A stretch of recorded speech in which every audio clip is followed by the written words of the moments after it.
പ്രേക്ഷകർക്ക് ഓർത്തുചിരിക്കാൻ നിരവധി മികച്ച കഥാപാത്രങ്ങൾ സമ്മാനിച്ച നടനാണ് സലീം കുമാർ. ഹാസ്യതാരമായി കരിയർ തുടങ്ങി പിന്നീട് ആദാമിന്റെ മകൻ അബു എന്ന ചിത്രത്തിലൂടെ മികച്ച നടനുള്ള നാഷണൽ അവാർഡ് നേടി മലയാളികളെ അത്ഭുതപ്പെടുത്തിയ അഭിനയ നേതാവാണ് അദ്ദേഹം. കരിയറിന്റെ തുടക്കകാലത്ത് ഒരു സിനിമയിൽ അഭിനയിച്ച അനുഭവം പറയുകയാണ് അദ്ദേഹം.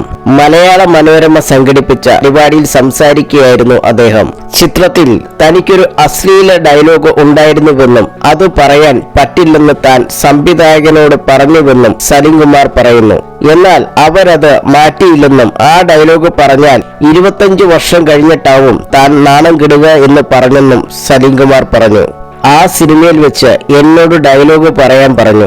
അപ്പോൾ ഇവിടെ വെച്ച് പറയാൻ പറ്റില്ല, ഞാൻ ആ ഡയലോഗ് പറയില്ലെന്ന് അപ്പോൾ തന്നെ പറഞ്ഞു. സ്ക്രിപ്റ്റ് റൈറ്റർ അതിന്റെ ക്യാമറമാൻ തന്നെയാണ്. പുള്ളി ആ ഡയലോഗ് എന്തായാലും പറയണമെന്ന് പറഞ്ഞു.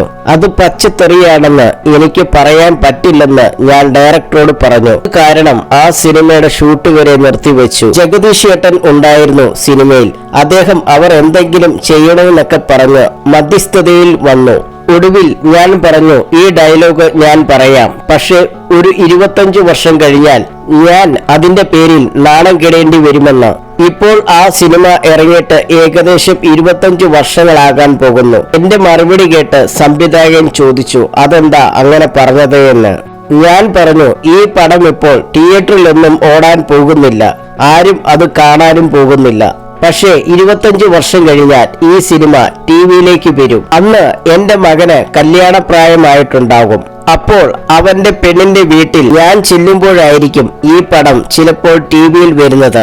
ആ സമയം ഞാൻ നാണം കെട്ടു പോകുമെന്ന് സംവിധായകനോട് പറഞ്ഞു. പക്ഷേ ഞാൻ അത്രയൊക്കെ പറഞ്ഞിട്ടും ആ ഡയലോഗ് അവർ മാറ്റിയില്ല, സലീം കുമാർ പറഞ്ഞു.